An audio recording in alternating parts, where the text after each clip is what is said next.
Today on the podcast, we have Danny here from Danny Carpio. Am I saying that right? Yeah, that's right. Apologies. Should have practiced that beforehand. Welcome to the podcast, Danny. Hey, great to be here. Thank you for having me. Where I like to get started is your journey to Bitcoin and cryptocurrency more generally. Yeah, so I started initially skeptical. And so I did understand conceptually the store of value concept. Let's just go into like that 2016, 2017. I followed it, but I wasn't really a participant. I was more skeptical and cynical of it.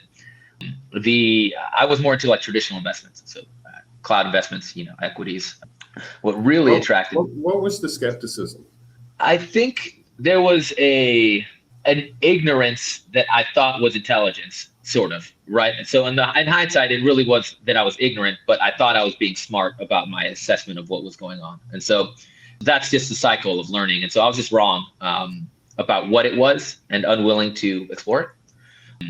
And so I would chalk it up primarily to ignorance and overconfidence in my conclusions.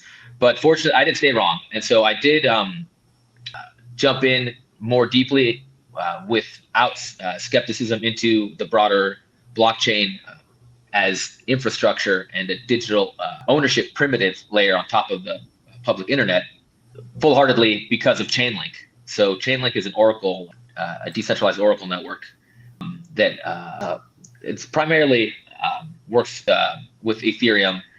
But what it served for me was a document base and a cache of knowledge about what blockchains are actually capable of doing for people and for institutions and for society more broadly, as far as why they matter to individuals, especially with respect to the 2008 crisis. And so one thing I wasn't skeptical of was that I agreed with the general cypherpunk view about the system, so to speak, right? That sound, without being cliche, I watching the banks get bailed out and basically steal people's homes because of these fraudulent loans and with no recourse for the individual, that certainly rubbed me the wrong way.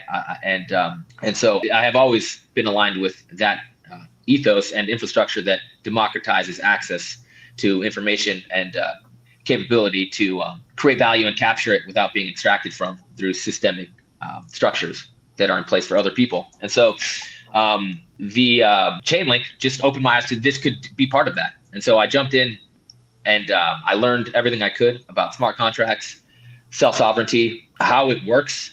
And of course, you don't realize the gaps between the theory and it working until you actually jump into the sandbox. And so I jumped in to the blockchain infrastructure side of things basically full time in about 2021 when through Web3 gaming. And so I got an opportunity, not being a developer, to jump in and build in a decentralized environment operationally.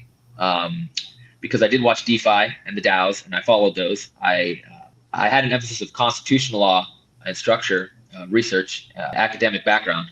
And so I was very fascinated by how people were interacting with governance, having studied and researched comparative constitutions. And so, but I was unable to participate. I didn't know how to code anything, and that wasn't my background. But once it started moving up stack into consumer-facing applications through gaming, I took the first opportunity that made a ton of sense, and fortunately had good timing. We ended up raising just over $15 million with Ready Player DAO, me and my core team. I stayed on the core team there for the better part of 2.5 years, give or take. Fuzzy math. I always joke that 2 years of crypto is like 10 normal people years. It was a long time. I didn't have any gray hair before. I don't know. Yeah, no. But so that the further down you get into what it takes to actually bring the promise of blockchains to the people, the more difficult it got, honestly. The coordinating humans challenge on top of blockchains is really difficult.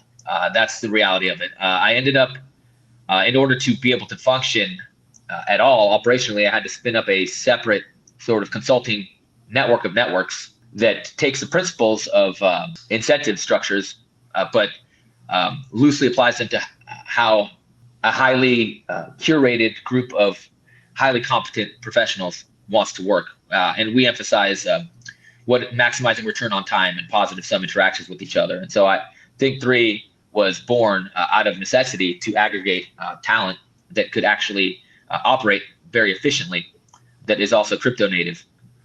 And that allowed me to create a value structure for my team with the promise that no one has to do anything. We only do things that we all want to do. And it's got to be, we have to create more value for each other than we get anywhere else. And that's the core principle. And so we did that. And that worked out really well for recruiting securities experts, tax experts, and go-to-market experts. And we ended up getting to partner with one of the largest crypto funds called 1KX and Metacartel Ventures, which was the first venture DAO. And we together wrote a white paper and raised $10.5 million for Hydra Ventures to incubate thesis-driven venture DAOs. And I can't say that they're not funds; they're member-managed capital. How would my partner want? They're member-managed capital coordinating vehicles. Wow! But we did that. Yeah, it was a lot of fun. But that's to say that it worked out really good. We got to build in the sandbox an incentive structure. We ended up with a very good stake. We built what would appear from the outside to be the first tokenized fund of funds approach for deploying capital into the ecosystem. I think one of the best freedom components of that cryptocurrency and blockchains offer is the ability to bootstrap yourself with merit and labor and the market. And so I've done that several times. And so I've seen it happen, but it's also incredibly challenging, right? And so that's the long story long. I think I'm going to just drone on. I'll drone on about this. I'm going to just stop there. That Hydra Ventures wound down. We ended up with really great case studies. My team is fully on board with how we approach, and other folks really like this approach to it. And we are on our next, we're building on top of that. We are compounding on top of our learnings and our models. Amazing. I mean, the journey, like, it sounds like it's almost a 10-year journey now. And I'll say it's similar to my journey in terms of, kind of thoughts. I think I'm a bit earlier, but in the journey. But it's really about seeing the value of the technology, and it kind of, when you get it, you get it. And then you've gone on this journey and just built these incredible things, in the space as you go. For me, I came from the market side, and what told me that, after years and years and years of ignoring it, was the price. The price is the signal. It's giving you the information to do that. And it's a reflection of the technology. I'm curious, if there were specific things in the technology that were different than things you had seen before in, whatever traditional world that you were interacting with, and, what that opportunity was. So the idea that a third party cannot take something from you is more powerful than I think people fully imagine. My background in Congo, people spend almost all of their time trying to make sure that doesn't happen. People still are doing that. It's just we have foundations where we have sort of softly agreed there are puts and takes to things. And we have I think the American banking and legal system is not perfect. It's far from it. But it's a modern marvel of human organization that has persisted multi-generationally and that has enabled massive unlock. And so I think the immutability and the capability to be able to build self-sovereign scaled systems, right? Not just one-off, but being able to operate at scale and with this immutable technology and digital ownership primitives is an evolution that is not be overstated the impact. We don't fully understand the impact this will have. An example, without being hyperbolic, an example is a case I read about the impact of immutable ledgers on the full foundation that governments have to subpoena. And so a lot of bases for subpoenaing and controlling financial information is that we already cede certain information to third parties.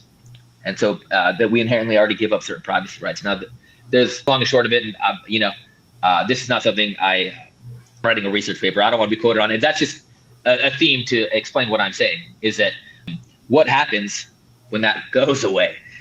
There's good and bad consequences, but certainly a big win for privacy and property rights, and forcing the government to re-engineer a constitutional means to take what are necessary government functions like subpoenaing and things. And so it's very disruptive.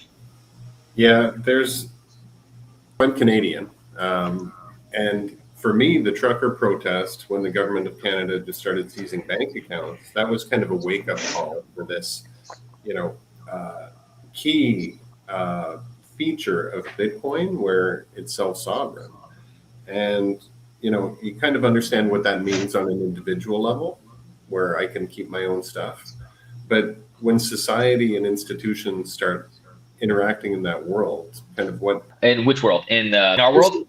Just in potentially a sovereign world, with these tools, how does that, kind of go beyond the individual level into, some of the things you're talking about, real world? So I'm going to take you on a journey here with me. This is very theoretical. I love the topic. This is a great question. I think that they are not going to be able to effectively do it. I think we have to reimagine institutional participation in society, and scaled organizations' disproportionate impact on everything.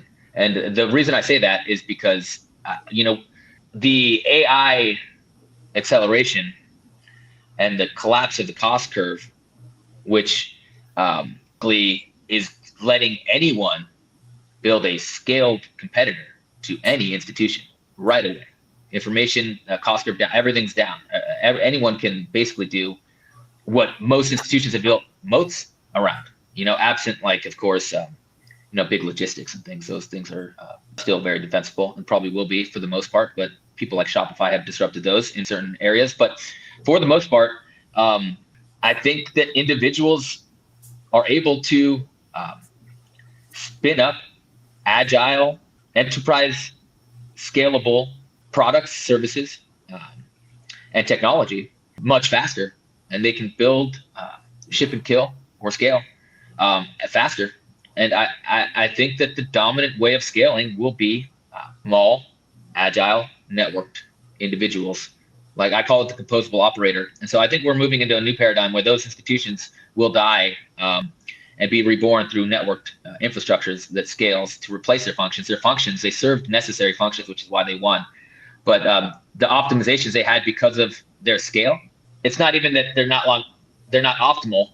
It's that they are suboptimal relative to other options that we each have individually. That a network of very competent individuals with good ideas can go out compete basically anyone, I think. And we're just scratching the surface. So I think AI and the reason I took it there is I think these things go together. I think the capability to have digital ownership and self-sovereignty with blockchains, and the collapse of the cost curve and capability augmentation from AI, those to me are inseparable, to answer your question, from my view. So, it sounds like a whole change in the structure of organizations. So does this kind of feed in or have ramifications for DAOs, for governance, for compliance, for entity formation, and how people are going to operate?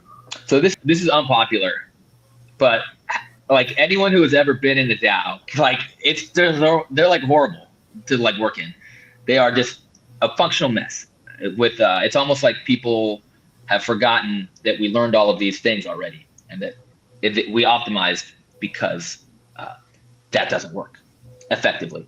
But it's an act of love to build them, because just like we had to bootstrap the ecosystems with capital, right? There's a reason that we've had sort of stalwarts like Bitcoin, then shit coins, then a bunch of stuff collapses, but ultimately the capital base is bootstrapped higher. And then we've seen innovation and bootstrapping. And so it's like the past experiments with DAOs and organizational structures, while not working from my perspective, I think they don't work, and I would never recommend anyone do them, to be honest.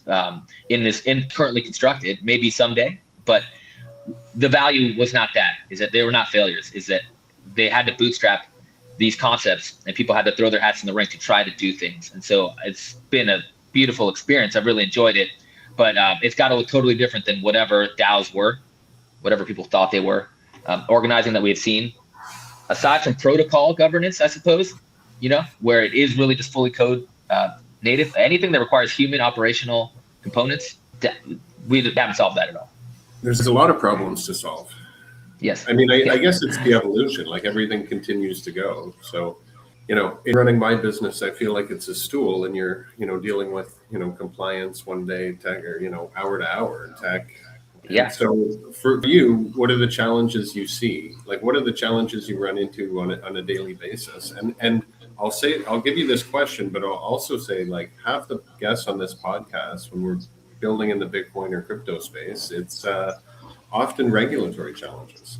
Yes. Yeah. So is a primary challenge. Look, I think everyone that wants to build with blockchains has to deal with the uncomfortable reality that all risk-adjusted building. There is no risk-free, this is the way. And so the industry, by and large, is designed around the not availing itself to the United States regulatory regime, basically. So everything that people have been doing, for the most part, has been offshore certain components, try to keep teams from being too connected to them, and come together like a Frankenstein of like regulatory arbitrage for the most part in a risk-adjusted way, is what it has been. What's really interesting right now is that, and I was just talking about this with my buddies, is my buddies that are way smarter than me, by the way. Like I have teams that I rely on, and my securities folks and my tax partnerships folks. But my view on this is that it's very interesting to see how I think the next phase of the regulatory approach is how do we get access to the American? It's like an unwinding to the American justice system. Everyone's going to want to come back, which is how it should be. I think we're going to see a big unlock in clear regulatory frameworks that de-risk innovation, matched with financial incentives to build here, so that the United States can effectively marshal in free markets utilizing emerging technologies that are disruptive, like blockchains. Yeah, I mean, it definitely is like the administration is favorable towards the technology. And, I think the interesting aspect of the administration is that they didn't have access to the traditional financial system previously. And once kind of adopted to, Bitcoin, cryptocurrency, that, the ability to pay somebody quickly 24/7, and, it's kind of like a blockbuster Netflix moment, and it's a one-way door. You're not going to go back. Yeah. Yeah. You know what? I'm sorry to interrupt you, but I'll hear your thought on something that is sort of like the tribalism. Like, as I say this, I know that there are people who will just grill me as like a boomer, as like someone who's like, there's no nuance in some of these discussions about the benefits and drawbacks of having a positive regulatory environment and sort of necessary negotiations with the system that we are currently factually involved in, right? There's this disconnect, right, in the tribalism, especially in like these older legacy communities like Bitcoin and like Ethereum, where being excited that the government wants to regulate it is viewed as a negative signal, right? Without understanding that you can be excited about that and also maintain your skepticism that the people doing it are not actually looking after you, right? There's a ton of pork. You got to be mindful of it, but you got to come out with something better. I'm curious about your perspective on sort of anything I just said about the tribalism, or like being able to segment those two concepts and have a cohesive viewpoint. Yeah, I mean, to me, a lot of the issues that cryptocurrency solve, it's a real question of centralization versus decentralization. And so, I see it in my business, and, so I have a company, and it's a Bitcoin service provider, and we're based in El Salvador, and we're there, because it's a receptive regime. Bitcoin has been legal tender.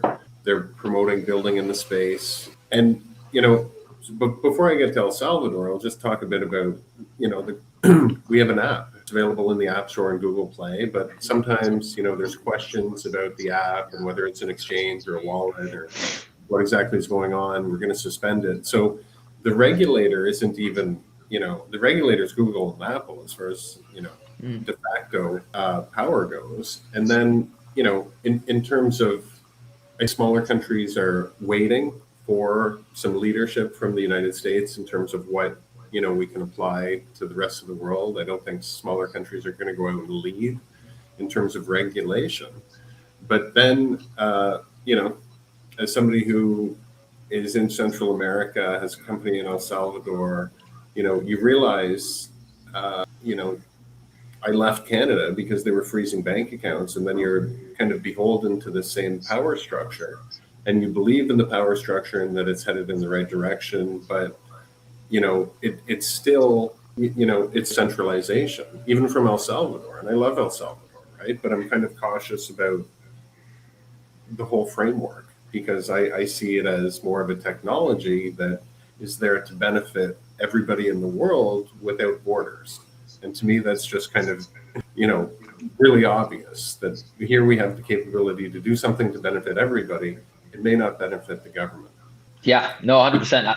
I love that. And because this of the platform distribution and the capacity to abuse power is one of those things sort of that we addressed a little bit, I think, conceptually on that we're at the beginning of unwind of those. And I say that with optimism, the practical reality that I have a lot of concerns about that because there are a lot of bad things that people try to do. People try to publish, child pornography. People, there are horrible things that people try to do that I think are good reasons to have choke points. And I think most of us agree that there's no place for certain types of content at reach of children, right? That's my view. I think most people would tend to agree with that. I hope. Yeah. Okay. Yeah. Exactly. But it's permitted conduct kind of across everything. I think yes. Everybody agrees you can't go out and stab somebody and do all totally. This. And we need these rules, and I kind of agree with that. Yeah. Although, I'm. But how we those, right? And how we do them in good faith without overreach. There are we have a bloated system that has a lot of abuse of power, and it's slow and it's got perverse incentives. It's just got an ugly belly, top to bottom, in the corporate side and in the government side. And the being able to effectively have conversations to pull out the things that we already agree on, right? While understanding that there are these principles, like in common law, about let's just call it centralization, right? With the federal government, centralization, their capacity to regulate in the narrowest possible way as to certain things. And I think that's what's been lost is finding, as we build new systems and dismantle distribution infrastructure that is centralized corporate distribution platforms, and we can, with digital ownership primitives, go anywhere we want, have our data. We can resistance breaches communication. I believe that we will get there sooner rather than later now because of that AI blockchain merger. That like Toby Lopke says, is like arming the rebels. And in reality, the individuals we're not going to have to answer to them. And that will create a whole host of problems we've already solved, but those solutions are being abused every day. And so it's good, and it's going to be challenging. So, the change is coming. So what's next in the space, Danny? And say this in terms of what do people not see? What are people not seeing coming that you see? Oh, wow. That's a good question. I don't want to speak to what I don't see. I am a network builder, man. I'll tell you what, I realized long ago that my best skill is making other people better. And so I wouldn't profess to know anything that other people don't know just on my own. I do think that because of how I work, I have a lot of perspective on things, a very multidisciplinary view space that is unique because I spend a lot of time enabling other people to succeed, and then I built systems of success around those systems. Help people win, then win yourself, maximize return on time for them. That's a winning strategy for me. Sometimes it's very hard, but it pays dividends in the long term. And so that's the caveat. I think things are going to get really crazy, and that I think crypto is not going to be how it was. It's going to be necessary for agentic scale. Just bottom line, flat out, and it's going to be necessary for any disruptions that happen, that will happen due to the debt crises. Any black swans, war. Like, there's just so many things going on. I don't know that people are fully appreciating that how many things are changing at once that they've been building on top of that they deemed reliable. And so I guess to the highest order answer to your question is that I am concerned but hopeful that people will adapt and emerge successfully and better from what is about to be a highly disruptive societal moment, that a lot of scripts that people have in their mind about what is reliable and what is risky. I think what people think is reliable and risky at mass scale, at the human level, is it's wrong. I think they're wrong, now. And I think it's sort of like the frog boiling in water. I don't think enough people are really fully that. Heads are rolling. It's happening fast. And I don't think people are fully equipped, and so I think what's coming is blockchains and AI helping people through that. Yeah. I guess, does that answer your question? That's sort of... No, it does. It answers it really well. Any last advice for builders adapting to this environment? This is going to sound cliche, but I think, some things just are forever truths. And I think you just got to build. You got to build. You got to go fast. And you can't be anchored to what worked, right? I think the most successful people are ones who, it's funny, I have like ADD, right? The people with ADD are born for this moment because we've been living with noise. So it's going to be the noisiest human environment that has ever existed. There are a lot of people who are going to be taking on side quests that feel productive, and they're not going to realize until it's too late. So what I think is have a lot of checkpoints for what you're doing and look back and make sure that you are not just copying something that has worked in the past, because those things are not going to work in substance, but the principles that they solved for will work because those principles are the same. And so I think being able to unpack principles that the prior systems were designed to solve, and bringing those into your tool set, and then being able to navigate a lot of noise in a diligent, borderline paranoid, intellectual way, always questioning yourself in a healthy way. I think that's going to be required, and those people are going to be very successful. Amazing. Well, Danny, I really appreciate your time. This has been incredibly helpful in a very interesting and changing landscape. Where can I send people if they want more information? They can find me on LinkedIn, Daniel Carpio. You can find me on Twitter. We're launching out of Thing3 a new brand called Augmented Things. So that's at Augmented Things. It's still loading. We are in the process of launching a series of networked products on the back of our case studies for how people can plug into networked systems together in a positive some way. So Thing3 is a non-extractive distribution layer for highly competent people, basically. And so Augmented Things is an expression of that on the back of finding product market fit. So Augmented Things on Twitter, and Danny Carpio on LinkedIn. I will check it out. I appreciate the time, and we'll be in touch and do it again soon. I'd love that. Thank you.